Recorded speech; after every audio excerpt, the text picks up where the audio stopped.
পাবনার কাশীনাথপুর ফুলবাগান মোড়ে ইট বোঝাই ভটভটি ও মোটরসাইকেলের মুখোমুখি সংঘর্ষে ঝরে গেল এক যুবকের তাজা একটি প্রাণ।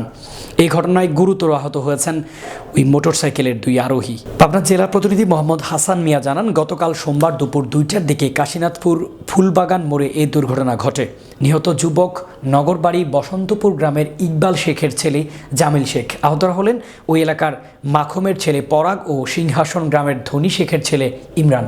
পুলিশ ও স্থানীয় সূত্রে জানায়, কাশীনাথপুর এলাকা থেকে জামিল, পরাগ ও ইমরান এক মোটরসাইকেলে করে কাজিরহাটের দিকে আসছিল।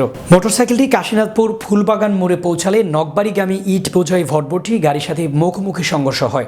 এ সময় 3 মোটরসাইকেল আরোহীকে দ্রুত উদ্ধার করে স্থানীয় ক্রিসেন্ট হাসপাতালে নেওয়া হয়।